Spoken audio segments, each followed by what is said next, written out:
Money that no government controls, no banks, no borders.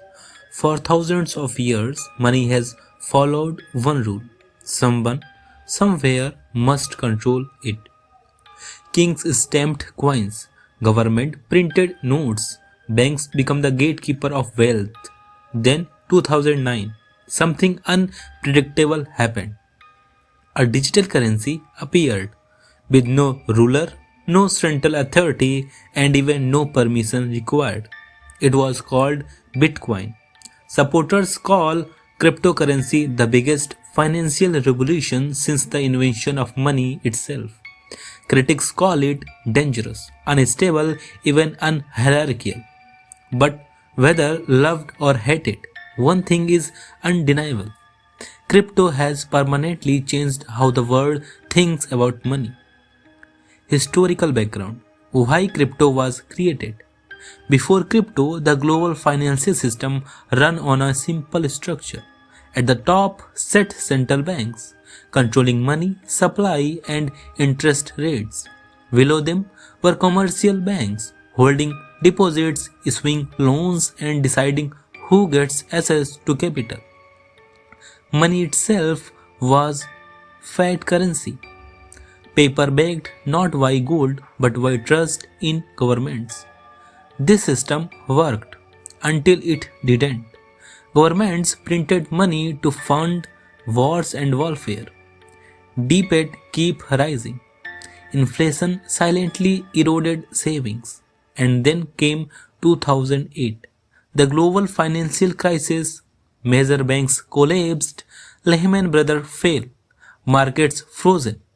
Governments responded by bailing out banks using public money, while millions lost jobs, homes, and even savings. Trust was scattered. It was in this moment of crisis that a mysterious figure appeared: Satoshi Nakamoto. No identity, no face, no nationality.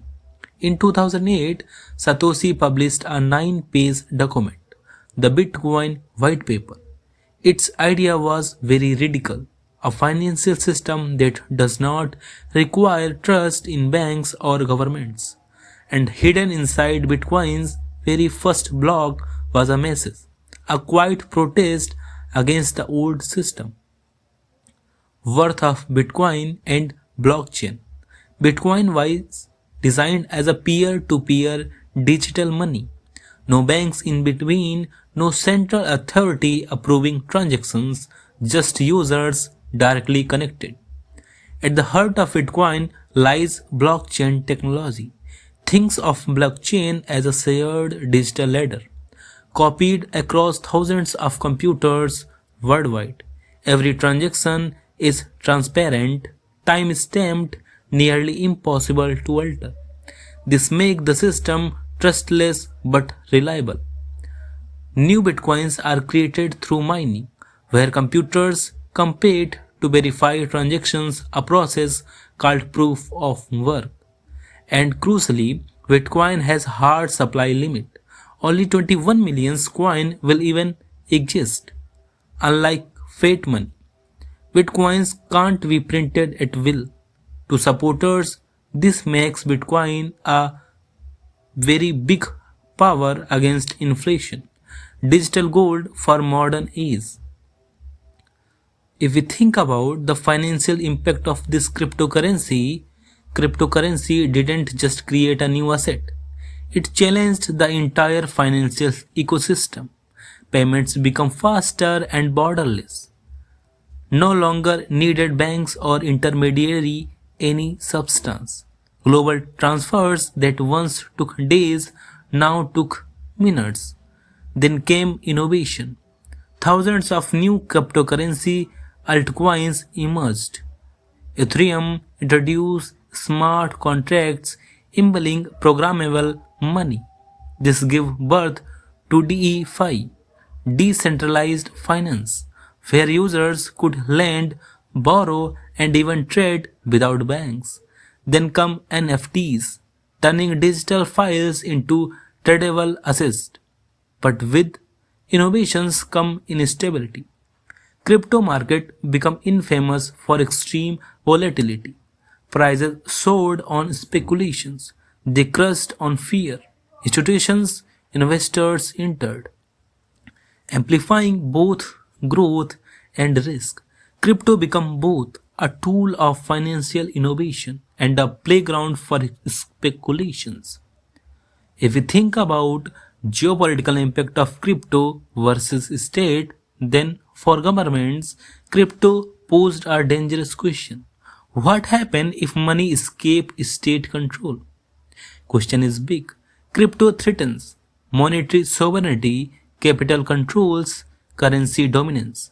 In sanctioned states, crypto become financial lifeline used to bypass restrictions, move values and access global markets. This triggered alarm. China chose prohibition, banning crypto while promoting a state-controlled digital currency. US took a different path: regulation, surveillance, and gradual institutional acceptance, including crypto investment products. At a deeper level, crypto challenged the dollar centric global system. If value can move freely without banks, sanctions lose power. Financially, pressure become harder to enforce. Crypto in this sense is not just technology, it's a geopolitical leverage. In many developing regions, crypto filled gaps left by weak institutions. Millions without bank accounts gain access to digital wallets. Cross border workers avoided high fees. In countries hit by hyperinflation, crypto became a store of value, a way to escape collapsing national currencies. But adaptation came with risk, limited regulation, low financial literacy, exposure to scheme and volatility. Crypto offered opportunity, but also amplified inequality between informed users and vulnerable population. If we think about the dark side of crypto, crypto is not a utopia. The ecosystem has been plugged by scams and rug pulls, exchange hacks, fraud, and market manipulations. It pseudonymous nature raised concern about it. Money laundering, illicit financing, criminal misuse, and the environmental cost of mining spark global debates. In reality, made one conclusion unavoidable. Regulation is very necessary, but total bans are difficult. Crypto networks are global, decentralized, and resilient. Once created, they can't simply be erased. If we think about the future of cryptocurrency, so where does this revolution lead? Question is here. Crypto is unlikely to fully replace traditional money, but it is a quickly unlikely to disappear. Governments are developing central bank digital currencies, combining digital efficiency with state controls. Institutions are adopting blockchain for settlement and transparency. Web3 promises decentralized ownership of the internet itself. The most realistic future is coexistence, crypto and fiat, decentralized and regulation, innovation and control. A new era of digital geopolitics is emerging, where power is measured not just in armies or economies, but in network and codes. Crypto began as a response to broken trust, a challenge to banks, a rebellion against monetary control. Today, it stands at a crossroads. Will cryptocurrency become the foundation of free financial system, or will it remain the boldest financial experiment in the human history? The answer will be written not by code alone, but by politics, power, and even peoples. And history is still being mined. What is your opinion? Comment in comment box and subscribe closed letter analysis. Thank you.